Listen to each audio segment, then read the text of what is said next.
赌狗千千万，赌猫仅蓝胖子一只。特克大熊用生命告诉大家，舔狗和赌狗一律不得 house。大熊捧着铜锣烧走进房间，喊蓝胖子吃点心，却看见他生无可恋的趴在一台巨大的机器面前。原来这是未来的快乐扭蛋机，用各种物品可以兑换扭蛋机会。可蓝胖子一直都是保底奖励，欣赏小章鱼的哈皮之舞一次，所以他决定及时止损。然而大章鱼却接连向他抛出了几颗重磅炸弹，超大铜锣烧、成为万猫迷、钻石铃铛，每一项都戳中了蓝胖子的心。他直接赌上铜锣烧换来一次扭蛋，可是他并没有变成超大铜锣烧，而是又一次的哈皮之舞。蓝胖子当场中风，险些把大熊的那份也投进去。大熊好心劝他，结果却铜锣烧打猫，有去无回。大熊上一秒还说蓝胖子too young too simple才会被扭蛋坑，下一秒却被大章鱼的花言巧语带进了坑里，成为海王或者学霸，甚至世界冠军。这样的大奖对大熊的理智槽产生了毁灭性打击。大熊立马用漫画换了一次扭蛋，没想到竟然中了2等奖，超丰盛的甜品自助餐，在15分钟内想怎么吃就怎么吃。大熊的心跟着肚子一起膨胀了，拿出新漫画又扭了2次，结果都是保底。大熊嘴上说着欧菲守恒，身体却很诚实，用1沓漫画换来了10连抽，最后得到的是10倍的哈皮之舞。扭蛋机下方全是保底奖励，大熊决定让别人来当垫背的哈皮。听了大熊的忽悠，小伙伴们跃跃欲试。春夫用钥匙扣来试水，却喜提2等奖，手中的包子瞬间升级成豪华大号包子，简直就是吃货的天堂。接下来是安熊，也喜提2等奖，游戏里的角色秒变氪金玩家。妹子的手气也不差，手里的冰淇淋无限增长，吃都吃不过来。剩下的小伙伴也想抽，他们却突然逃跑了。原来杀气中到实体化的胖虎来到了空地，他今天可谓是倒霉他妈给倒霉开门，倒霉到家了。大熊心想，这下胖虎抽扭蛋肯定也是保底吧。令他大跌眼镜的是，胖虎凭借一张棒球球星卡一发入魂，扭到了大奖，直接去到了美国职业棒球联盟。大熊急眼了，如项羽附体，把扭蛋机扛回了家。这次大熊用所有的漫画和玩具换来的36次扭蛋全都变成了小章鱼。现在轮到大熊中风了。这时静香和小夫上门来抽扭蛋了，大熊和蓝胖子眼睁睁地看着静香抽出了大奖，把家里的浴室变成了宝石做的，而小夫更是离谱，连续抽到3次大奖，不仅能出演好莱坞电影，最先看到人气漫画原稿，甚至还有蓝胖子梦寐以求的超大铜锣烧。请问这就是欧洲人的嘴脸吗？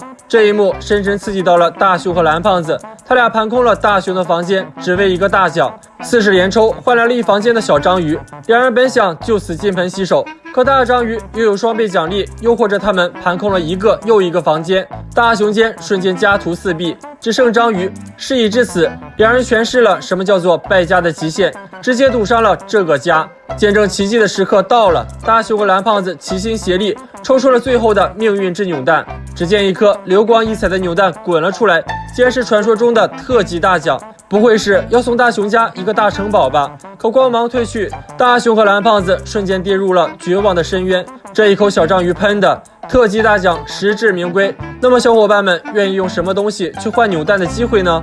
不要走开，下集更精彩。大熊脑子不好这件事，我想大家都应该有所耳闻吧。蓝胖子为了让大熊可以学习，绞尽脑汁，可都没有达到预期效果。最后蓝胖子只能使出杀手锏，竟然让大熊自愿学习起来了。你们能猜到原因吗？炎炎夏日，大熊在家中被热得啥都不想干。这时妈妈出现督促大熊学习，但大熊却抱怨道，天气这么热，还是让我自暴自弃吧。人家小夫的家里为了给他制造良好的学习环境，可是在凉爽的森林中租了一个大别墅呢。再看看咱家，又小又热又脏。大熊，恭喜你成功激怒了妈妈。伴随着妈妈的一声怒吼，大熊还是吓得爬回了书桌前。但妈妈刚走，大熊又躺回到了地上。蓝胖子看不下去了，问大熊，是不是环境变好了，你就能乖乖学习了？大熊直接说，那是必须的呀，估计到时候人家都会沉迷于学习，无法自拔呢。蓝胖子一听，立刻笑眯眯的开始翻起了他的百宝袋，然后大熊周围的场景就变成了风景优美的山川河流。原来蓝胖子用了观光投影机，只要把精度和纬度输入到道具中，就能够把那里的风景投射到周围的机器。本以为改变了环境，大熊就会认真学习了，但这明媚的阳光、碧青的湖泊反而让大雄更想玩了。大雄想冲进湖泊里乘凉，结果直接被撞得七荤八素。原来这个道具只是改变了周围的环境，但大雄本人其实还在自己的房间中，即使将周围的景色设置在北极，也依然阻止不了大雄扇扇子降温。当初是因为嫉妒小夫有大别墅住，大雄才无心学习的。于是大雄把坐标设置到小夫所在的森林别墅，而此时的小夫正在漏着雨的房间中学习，那条件比大雄还要艰苦啊！这下可给大雄乐高兴了，连忙给小夫打去电话，两人一唱一和，互相嘲讽。小夫说：“我这里好凉爽呢，你们那儿是不是热的都头脑发昏了呀？”大雄回答道：“是的，是的，好热的呢，但是至少房间不会漏雨呢。”嘲笑完小夫后，大雄又投影到学霸家中，想直接抄学霸的答案。蓝胖子果断阻止了大雄。为了可以让大雄认真学习，蓝胖子开始设置坐标，先是把大雄带到了风景优美的山川河流旁，可大雄却被周围的小动物吸引，无心学习。蓝胖子只好又将坐标设置到了更凉爽的瀑布前，可瀑布太吵，大雄还是无心学习。无奈的蓝胖子只好将坐标设置到了深山老林的中心地带。静是静了，可这周围的氛围总觉得会有什么吓人的东西会突然蹦出来呢。蓝胖子再一次输入坐标，两人来到了夕阳西下的非洲大草原，但风景太美，大雄依然无心学习。一气之下的蓝胖子将坐标设置到了大沙漠中，这里什么东西都没有，那就不会有干扰大雄学习的因素了。但是上有政策，下有对策呀。只听大雄说道：“这里什么都没有，让我无法集中注意力耶。”给大雄换了这么多风景，都无法让大雄学习，蓝胖子终于忍无可忍了，他直接使出了杀手锏，将坐标设置到了大雄的老师家中。如果被老师的一双眼睛盯着，我想是谁都会认真学习的吧。如果你们也有这样一台可以转换周围风景的道具，你们最想把什么样的风景投影到自己的房间中呢？欢迎留言告诉我哟。不要走开，下集更精彩。一本漫画书让胖虎小夫窝里反，实力表演是兄弟就来坑我。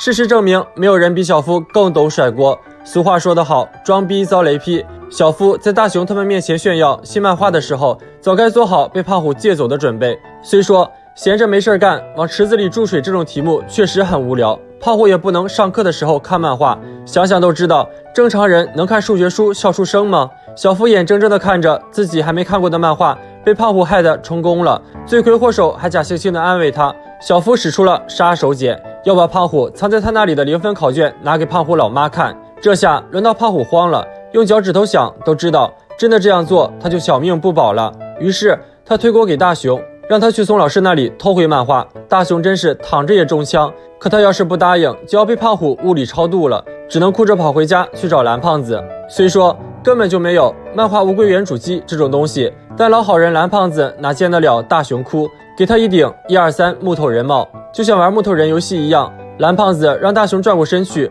然后自己戴上帽子接近他。大雄本以为他肯定会发现蓝胖子，可他回头一看，房子里空空荡荡，哪还有什么蓝胖子？他感觉蓝胖子偷偷打了他2下，却看不见他在哪儿。突然间，蓝胖子摇着花手凭空出现在大雄面前。原来戴上这顶帽子后，只要不动就绝对不会被发现。大雄戴着帽子飞去了学校，偷看办公室的时候，一位老教师忽然出现，他赶紧靠边立正站好，果然没有被发现。乐不过3秒，老师的声音像惊雷一样在他身后炸响。结结巴巴说不出个所以然的大雄逃到外面的屋顶上，发现一只金丝雀，原来它是静香的小婢。静香有难，大雄当然是举双手双脚帮忙，用了123木头人帽，静香一发入魂，抓住了小婢。听到静香的感谢，大雄可美了，转头就去干正事儿，偷书。老师的防盗意识也真是堪忧，漫画就揣在口袋里，这正合大雄的意。大雄跟在他后面，老师猛地回头，大雄立马停下脚步，谁知老师只是赏花罢了。跟踪继续，大雄正准备伸手，一脚踢到了易拉罐，只能保持金鸡独立的姿势，让自己不被发现。老师在路口停下，大雄冲上前去，眼看就要拿到书了。觉察到异常的老师再次回头，看来大雄的2指禅本事还是没学好啊。这下老师真的和他玩起了123木头人，俩人一路斗智斗勇。但大雄怎么斗得过老师这只老狐狸呢？最后一次，老师提前回头，大雄站是站住了，但好巧不巧的一只蜜蜂飞到了大雄的脸上，他瞬间破功，一时还真不知道是被蜜蜂追赶着逃跑的他，还是眼前突然出现一个大活人的老师，谁更害怕。老师来到冈田商店，胖虎还天真的以为老师真的要把漫画还给他，实际上是要给他的妈妈。胖虎情急之下再次推锅，大雄见状去给小夫通风报信，还把帽子借给了他。小夫可不像大雄那样单纯的只是偷书，他埋伏在老师去他家的必经之路上，